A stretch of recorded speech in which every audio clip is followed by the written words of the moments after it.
नमस्कार, creative Technica में आपका स्वागत है। मेरा नाम है पार्थसारथी मिश्रा और मैं आपके लिए लाया हूँ एंड्रॉयड ट्रेनिंग बिगिनर्स के लिए।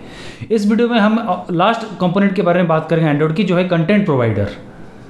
कंटेंट प्रोवाइडर डेटाबेस मैनेजमेंट का काम करती है। जैसे एक एप्लीकेशन अगर दूसरे एप्लीकेशन से कुछ डेटाबेस एक्सेस करना चाहे प्रॉपर सिक्योरिटी के द्वारा, जहाँ पे यूज़र हर एक प्रकार के डेटाबेस क्वेरी एग्जीक्यूट कर सके, जैसे इंसर्ट, डिलीशन, अपडेशन, उस समय आपको कंटेंट प्रोवाइडर की ज़रूरत पड़ेगी। अगर आपको डेटाबेस खाली उसी एप्लीकेशन के अंदर ही मेंटेन करनी है, बाहर बाकी एप्लीकेशंस के लिए अवेलेबल नहीं करनी है, तब आपके लिए और एक फ्रेमवर्क है जो कि एसक्यूलाइट है। एसक्यूलाइट यूज़ करके भी आप लोकल डेटाबेस मेंटेन कर सकते हैं। हम दोनों डिस्कस करेंगे कि हम कैसे यूज़ कर सकते हैं एक अच्छा एंड्रॉयड एप्लीकेशन बनाने के लिए। तो चलिए देखते हैं। ठीक है, तो अभी शुरू करते हैं एंड्रॉयड स्टूडियो। एक नया प्रोजेक्ट क्रिएट करते हैं, एम्प्टी प्रोजेक्ट, नाम देते SQLite1 लॉलीपॉप, ठीक है, मिनिमम।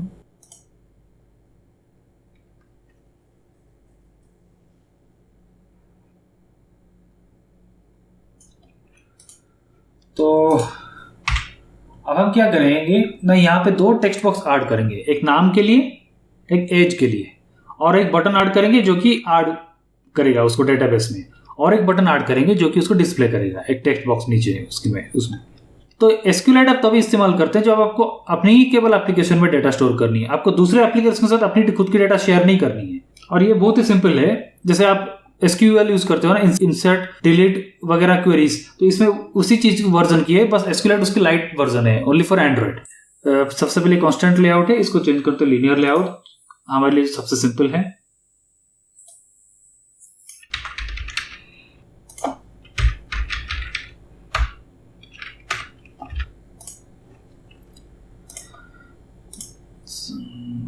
सबसे पहले इसका जो बैकग्राउंड है इसको मैं व्हाइट कर देता हूं।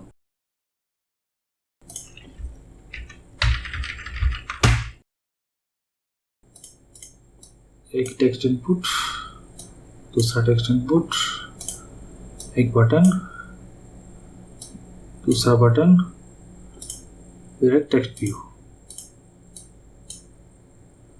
ठीक है, तो इसका टेक्स्ट बना देता हूं, इसमें केवल हिंट ही रहेगा नेम,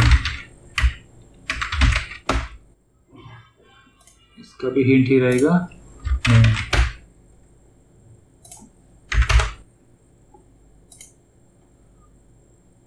इसमें कोई टेक्स्ट की जरूरत नहीं है। तो इसका नाम है txt1, इसका नाम देते हैं txt2, इसका नाम देते हैं btn1, इसका नाम देते हैं btn2, नाम देते हैं txt3। सॉरी, इसका हिंट होना चाहिए था एज, नॉट नेम। तो अभी इसका थोड़ा कलर ब्लैक लगा देते हैं ताकि हमको ठीक से दिखाई दे।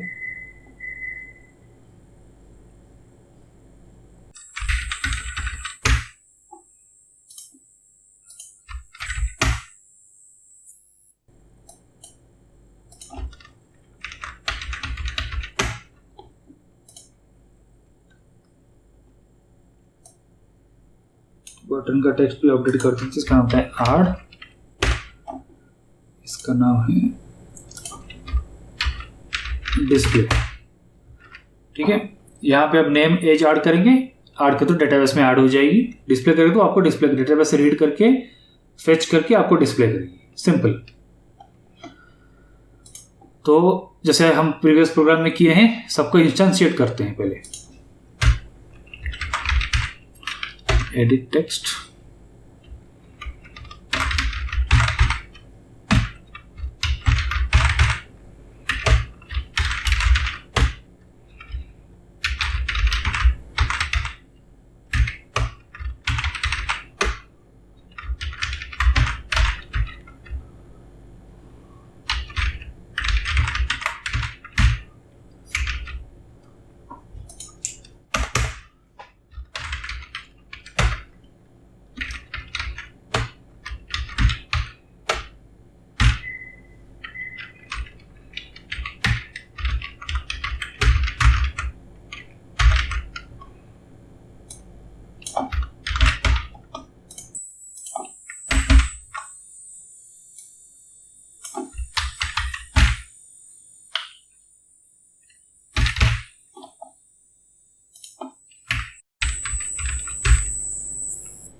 ठीक है, अभी बटन का 2 हैंडलर ऐड कर देते हैं।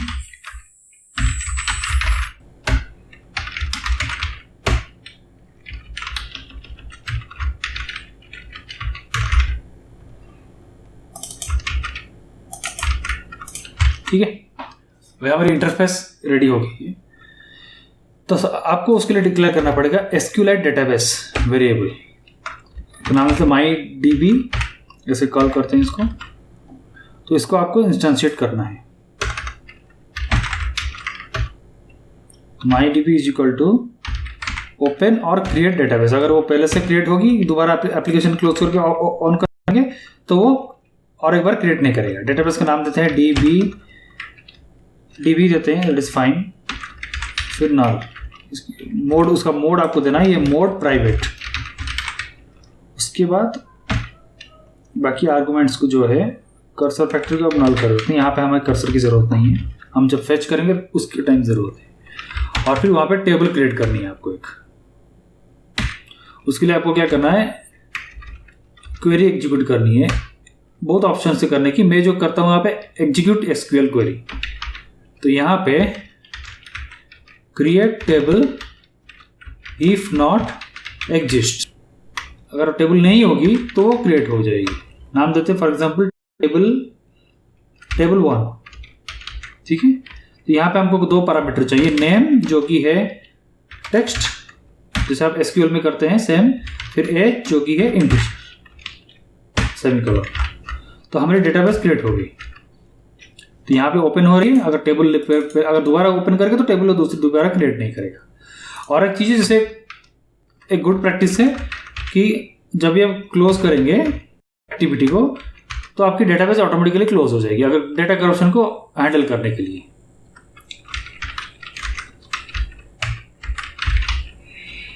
ऑन डिस्ट्रॉय में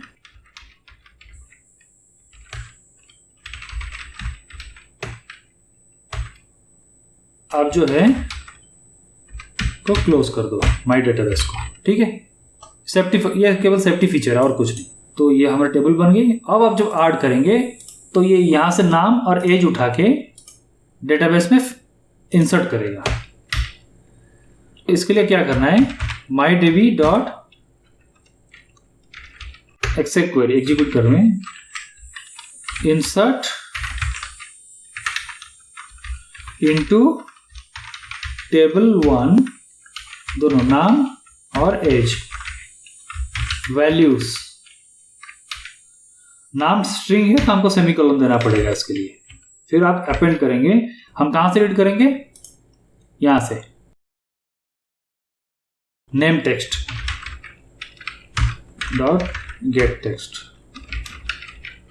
यहां पे सेमीकोलन क्लोज, फिर दूसरा वाला नंबर है तो उसमें जरूरत नहीं है, as text dot get text.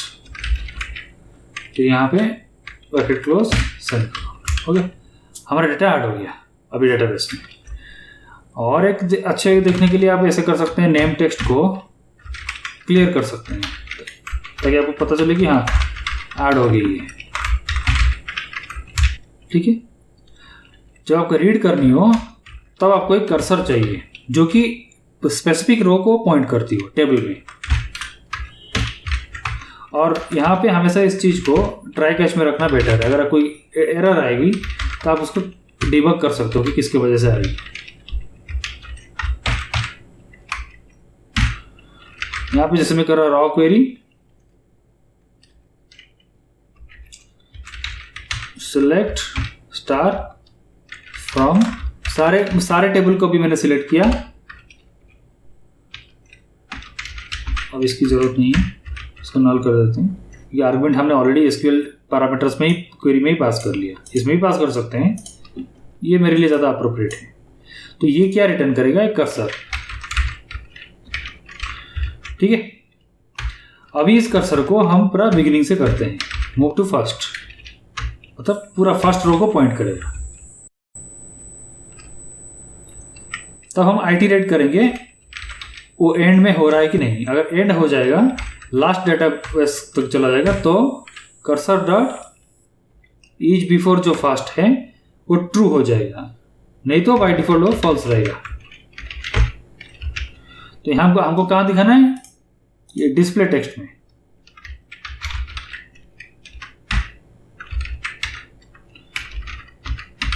को अपेंड करना है वहाँ पे।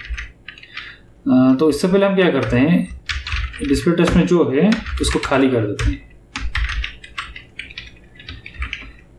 तो यहाँ पे को रीड करने के लिए मैं पहला कॉलम रीड कर रहा हूँ जो कि नेम है, ये column ID, column index name, फिर कमा देके नेक्स्ट वाला आएगा,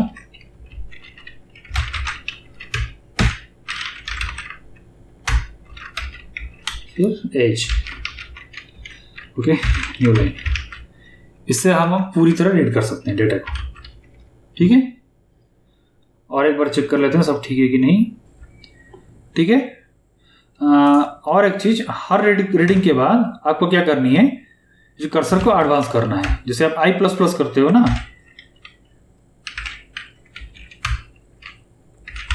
ठीक है। अब देखते हैं कैसे काम करता है। तो एक नाम ऐड करते हैं, Parth, as for example 38, database में ऐड होगी। दूसरा नाम ऐड करते हैं रवि, एज 33, ऐड होगी। अब डिस्प्ले मारूंगे, देखो हमको डेटाबेस से पूरी मिल गई। तो ऐसे आप डेटा स्टोर कर सकते हैं। मैं और एक बार खोलता हूँ ऐप को, तो खाली डिस्प्ले मारोगे तो हमारे डेटा स्टोर्ड है। इसी तरह आप इंसर्ट की जगह डिलीट और सर्च भी कर सकते हैं, जैसे आप SQL में करते हो। ये एक बहुत ही अच्छा तरीका है अपने डेटा स्टोर करने का। अगर आपको नहीं चाहिए आपके डेटा को दूसरे एप्लीकेशन से शेयर करने में, तो ये SQLite बहुत ही अच्छा ऑप्शन है। आशा करता हूँ आपको अभी समझ में आई होगी किसकी एप्लीकेशन क्या है और कितनी ईजी है ये।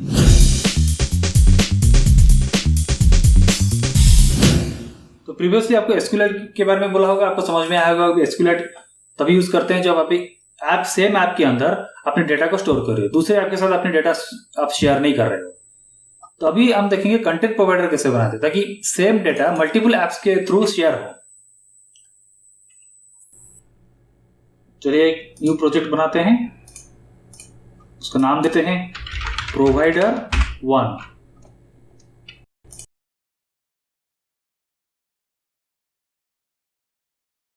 ठीक है। तो डाटाबेस के लिए फॉर्म तो हमने बनाया था इससे पहले, वो मैं बना के फिर एक बार टाइम वेस्ट नहीं करना था चल रहा। इसमें क्या करेंगे, जब आप ऐप खोलेंगे तो एक हमारा जो टेबल 1 हम बनाएंगे कंटेंट प्रोवाइडर थ्रू, तो वो डायरेक्टली 2 रो ऐड कर देगा और एक बटन दबाएगा तो वो खाली डिस्प्ले कर देगा। इसको लीनियर लेआउट कर लेते हैं।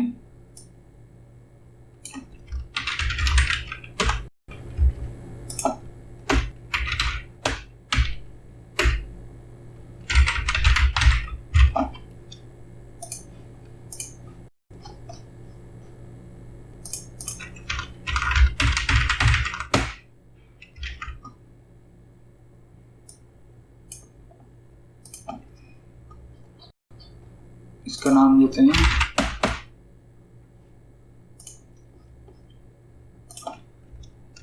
रीड करके आपको बताएगा डेटाबेस से।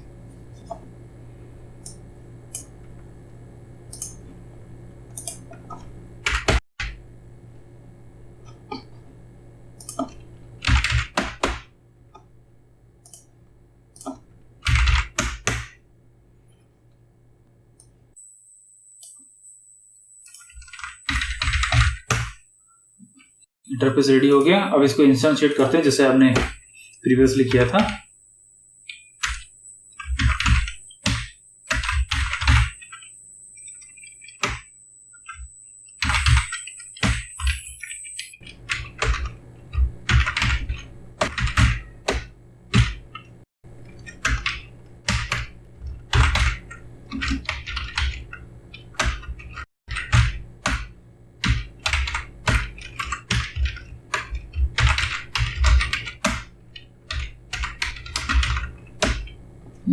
तो कंटेंट प्रोवाइडर के लिए आपको क्या करना पड़ता है कि पहले आपको एक क्लास क्रिएट करनी पड़ेगी जो कि कंटेंट प्रोवाइडर का एक्चुअल डेटाबेस क्लास होगा।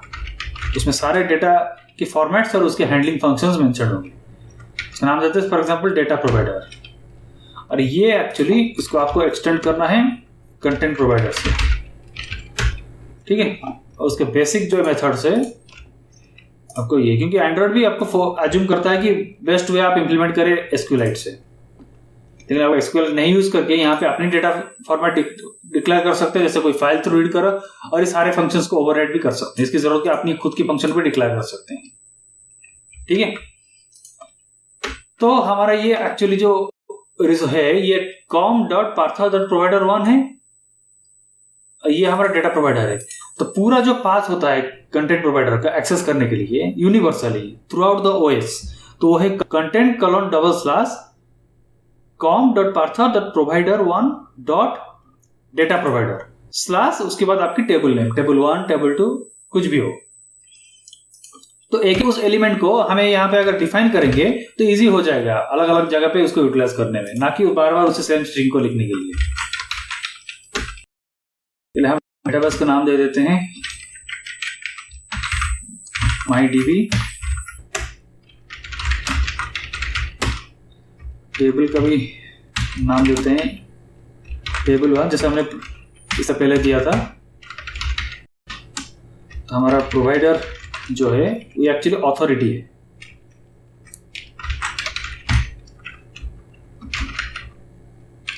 ये com.partha.provider1.dataprovider, ठीक है। यहाँ पे भी हम 2 ही कॉलम करेंगे, जो कि नेम और एज।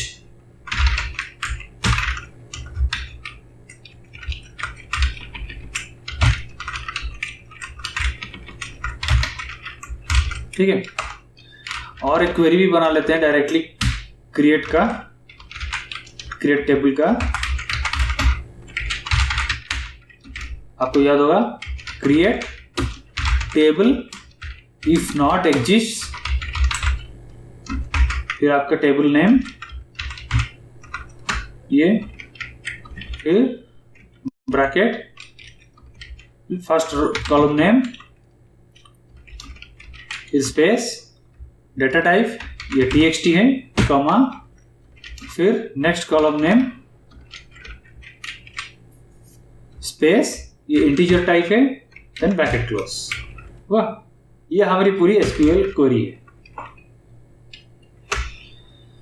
और उसके बाद URI एक एक इंडिविजुअल डाटा एलिमेंट को आइडेंटिफाई करता है। हमारा जैसे कंटेंट :com.partha.provider1.dataprovider/table1, तो ये एक URI। अगर आपको मल्टीपल डाटा यूज करनी, हम तो एक ही करेंगे सिंप्लिसिटी के लिए, तो मल्टीपल डाटा के लिए आपको मल्टीपल URI डिफाइन करनी पड़ती है, ताकि जब भी कोई क्वेरी आए एक URI के साथ, पहले वो वेरीफाई करता है कि URI वैलिड है या नहीं, कि आप कुछ ऐसा चीज एक्सेस कर रहे हो जो कि है ही नहीं या आपको परमिशन नहीं है।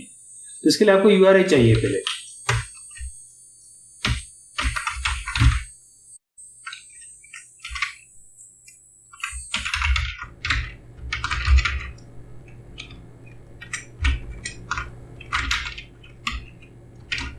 कुछ भी दो, उससे कोई फर्क नहीं पड़ता।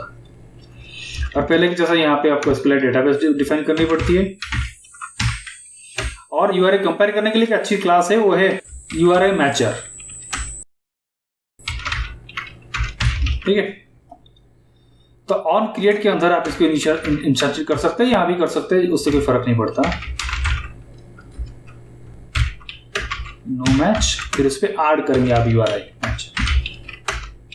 हमारा क्या था, हमारा है प्रोवाइडर, उसकी जो ऑथोरिटी है, और टेबल का नाम, URI कोड क्या है, माई URI कोड, ठीक है। अब डेटाबेस क्रिएट करते हैं।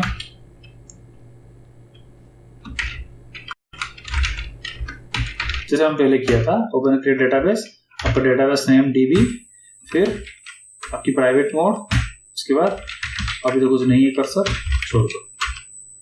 फिर अभी टेबल क्रिएट करते हैं, एक्सेप्ट क्वेरी जैसे हमने पहले किया था, क्रिएट टेबल हो गया। एक कभी कभी प्रॉब्लम होती है डेटाबेस क्रिएट करने में, तो उसको बेटर है चेक कर लेना, अगर नल है तो फॉल्स रिटर्न करेगा, नहीं तो ट्रू रिटर्न करेगा, ठीक है। हमारा क्रिएट फंक्शन पूरी तरह रेडी है अभी। तो अभी कर्सर पे आते हैं। तो इससे आने से पहले हर एक फंक्शन में आपको चेक करना चाहिए यूआरआई वैलिड है या नहीं। तो उसके लिए एक स्विच केस लगा दो तो वो बेटर है। Switch URI mature dot match हमारे इनपुट यूआरआई, और वो चेक करेगा अगर वो वैलिड है कि नहीं। माई यूआरआई कोड जैसे हमने डिफाइन किया था, अगर वो वैलिड है या नहीं तब करेगा, नहीं तो एरर कोड रिटर्न करेगा।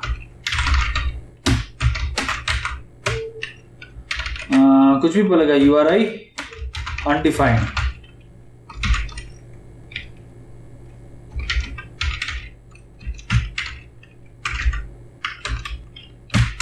ठीक है। अब ये कॉमन है हर चीज के लिए, इसको कॉपी कर लेते हैं हर जगह।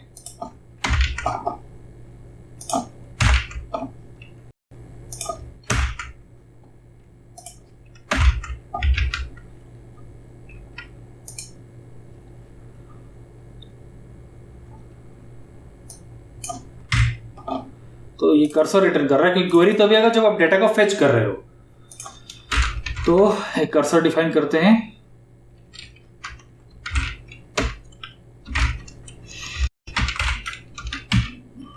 क्वेरी हमारा टेबल नाम, फिर आपकी जो क्राइटेरिया है ऊपर, ये है एक्चुअली आपकी, तो नाम नहीं लिखता है लेकिन लिखना चाहिए।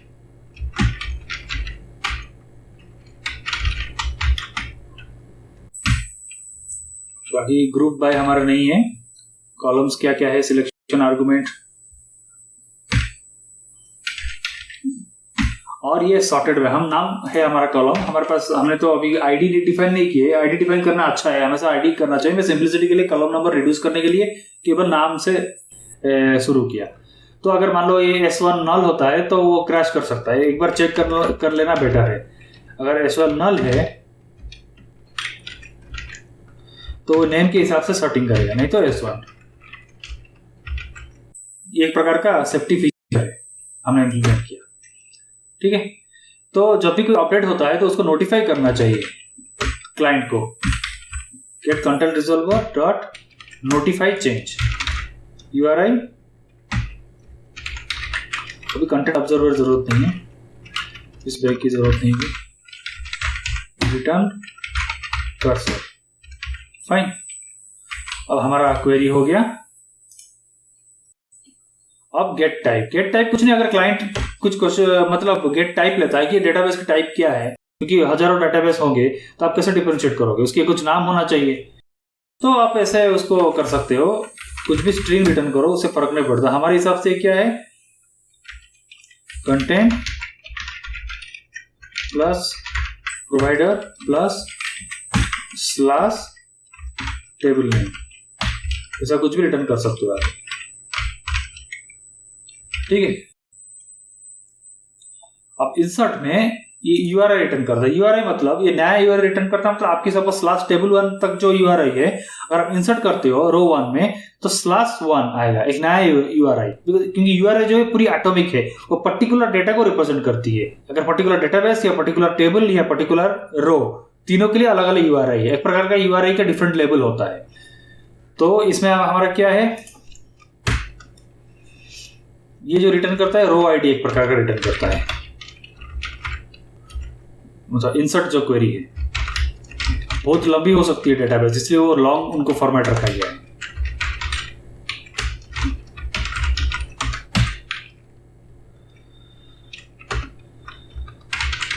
टेबल कभी कभी ब्लैंक भी दे देते हैं कॉलम का, तो उसके लिए एक हैक है ताकि वो क्रैश ना करे, ठीक है। अगर देखो अगर इंसर्ट हुआ तो रो आईडी आपकी 0 से बड़ी आएगी, ठीक है। और एक यूआरआई आप डिफाइन किया जाएगा, न्यू यूआरआई उसका नाम देते हैं। उसके लिए क्लास है कंटेंट यूआरआईज विथ अपेंड यूआरआई। तो हमारा जो एग्जिस्टिंग यूआरआई है और हमारा रो क्या है, वो रो आईडी जो हमने रिटर्न किया तो अपेंड कर देता है उसके साथ। तो सेम थिंग नोटिफाई करो, नोटिफाई तो सेम है, उसको कॉपी कर लेते हैं वहां से।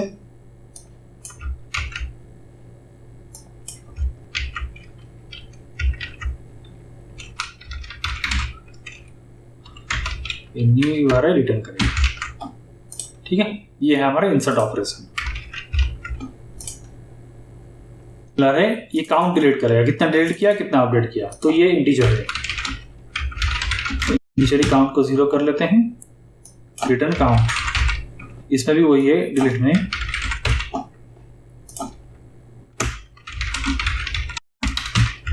ठीक है, तो आपका काउंट यहाँ पे अपडेट होता है, mydb डॉट डिलीट टेबल। ठीक है, सेव नोटिफाई को आप कॉपी कर दो।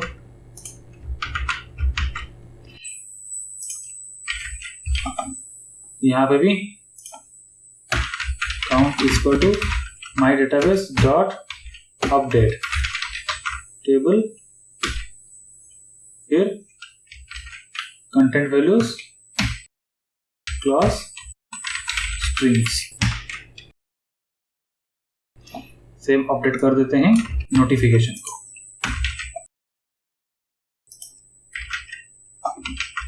ठीक है, तो हमारा जो है ये पूरी तरह अभी एक कंटेंट डेटा प्रोवाइडर जो है, कंटेंट प्रोवाइडर क्लास हमारी पूरी हो चुकी है। आई होप आपको आसानी लगी होगी, बहुत सिंपल है। कोशिश किया कितने सिंपल रखने को इसको, ताकि कॉम्प्लिकेशन ना हो, क्योंकि जो एग्जांपल दिया है उसमें बहुत सारी कॉम्प्लिकेशन है, उसको सिंप्लीफाई करने में थोड़ा टाइम लगा। कभी कभी न्यू बिगिनर्स को उसमें कंफ्यूजन आती है। आई होप आप उसको खुद बना सकते हैं अभी ऐसे। तो यहां से मुझे एक्सेस करना है, एक URI डिफाइन कर लेते हैं।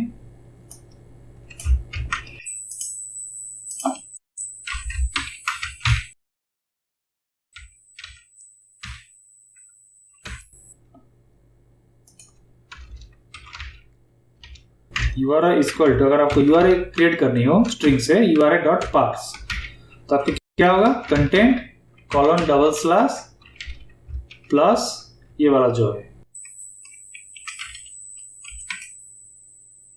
Slash table 1।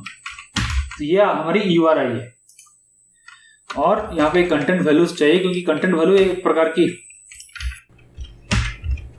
वैल्यू पे जैसे हैशटैग होती है, जिससे कि डाटा इंसर्ट और डाटा क्वेरी की जाती है यहाँ पे SQLite में।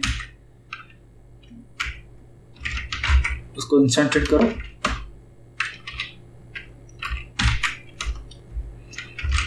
ओके, अभी डाटा हम इंसर्ट करते हैं।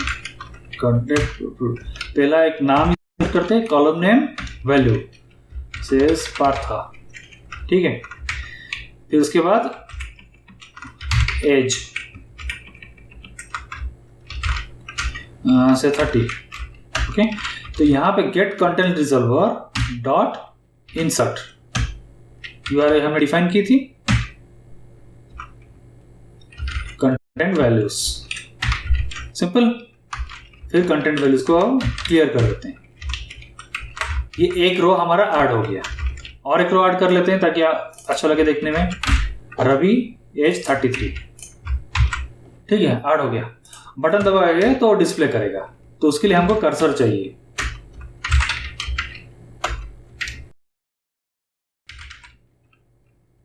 Gate content resolver dot query, तो हमारी URI और क्या क्या कॉलम चाहिए यहाँ पे डिफाइन करना पड़ेगा। हमारे लिए 2 कॉलम चाहिए हमको, एक है नाम, दूसरा एज। फिर और जरूरत नहीं है, इसलिए मैंने बोला था वहां पे सॉर्टिंग ऑर्डर अगर आप नॉन हो जाएगा यहाँ पे तो वहां कर सकता है, इसलिए वो बाय डिफॉल्ट नेम ले लेता है। तो कर्सर को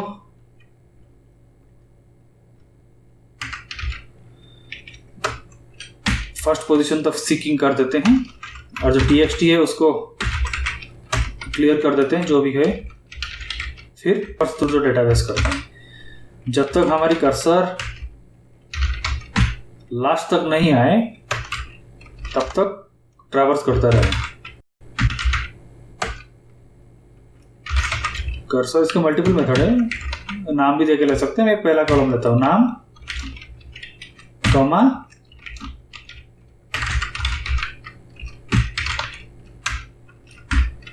फिर एज, फिर न्यू लाइन। ठीक है, फिर कर्सर को नेक्स्ट में मूव करते हैं। हो गया, ये हमारा हम ऐसे एक्सेस करते हैं कंटेंट प्रोवाइडर से। अब कंटेंट प्रोवाइडर हो गया और आपको परमिशन क्रिएट करनी है ताकि दूसरे ऐप जो है आपको परमिशन के थ्रू ऐड कर सकेगी, उसको एक्सेस कर सकेगी। create.partha.provider1.read database, ठीक है। प्रोटेक्शन लेवल नॉर्मल रहने तो उसी के फर्क नहीं पड़ता। और एक करते हैं राइट डेटाबेस। जैसे आपको पता है कि कोई भी नया आप कंपोनेंट ऐड करो तो उसको मैनिफेस्ट फाइल में रजिस्ट्री होना चाहिए। ऑथोरिटी हमारी ये है, उसकी एक्चुअल एंड्रॉइड नेम है .data-provider। एक्सपोर्टेड ट्रू होना, नहीं तो बाहर की जो कंपोनेंट है उसको एक्सेस नहीं कर सकती। रीड परमिशन में ये वाला,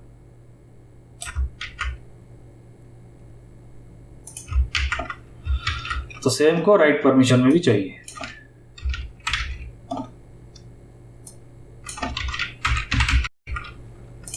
ठीक है, अब देखते हैं कैसे होता है।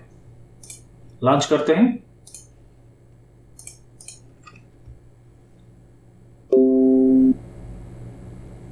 ठीक है, अभी हमारे 2 रो ऐड हो गए। अब रीड करके देखते हैं। देखिए, पार्थ 30, रवि 33। तो अभी तो हमने सेम ऐप से एक्सेस किया। अभी अब चाहें तो कंटेंट प्रोवाइडर की वैल्यू तभी है जब दूसरी ऐप्स भी इसको एक्सेस कर सकते हैं।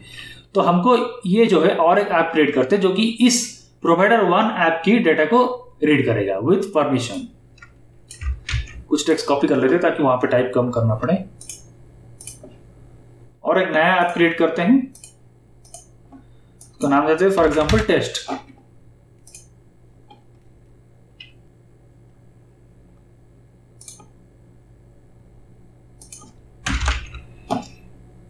कंटेंट वैल्यू हमको नहीं चाहिए, हमको खाली वो कर्सर चाहिए बस।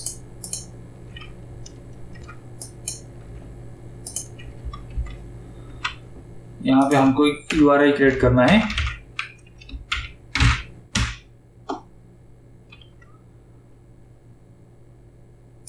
और यहाँ पे एक टेक्स्ट क्रिएट करना है खाली डिस्प्ले करने के लिए। जस्ट रन करो, वो टेक्स्ट आपको दिखा देगा। बटन की जरूरत नहीं है, पता चल जाए आपको कैसे होता है।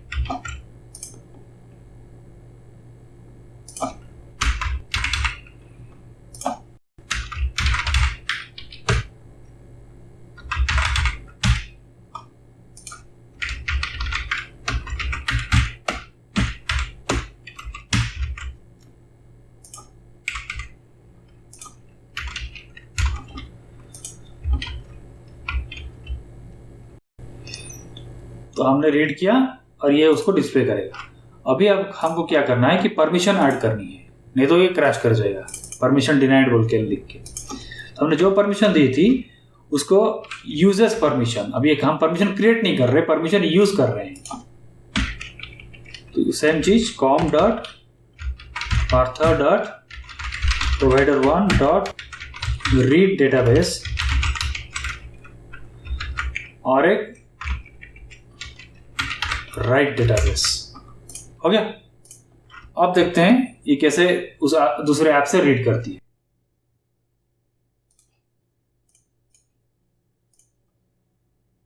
देखिए, पार्थ 30, रवि 33। अब इस हिसाब से अब आपको पता चल गया कि आप कैसे दूसरे डिफरेंट ऐप्स थ्रू अपनी डेटाबेस को शेयर कर सकते हो which permission and data structure. Interesting है, सिंपल। आशा करता हूँ आपको समझ में आएगा कि कंटेंट प्रोवाइडर्स क्या है, आप कंटेंट प्रोवाइडर का इस्तेमाल करके कैसे अलग अलग एप्लीकेशन के बीच में डाटाबेस को शेयर कर सकते हैं और उसको यूज़ कर सकते हैं, और एसक्यूएल यूज़ करके कैसे आप अपनी लोकल डाटाबेस बना सकते हैं। अगर आपको वीडियो अच्छा लगा तो प्लीज़ लाइक, शेयर और कमेंट करना ना भूलेगा, और प्लीज़ मेरे चैनल को सब्सक्राइब कीजिएगा। हम बहुत ही जल्दी एक नया एक्साइटिंग ट्यूटोरियल के साथ आएंगे, तो तब तक के लिए धन्यवाद।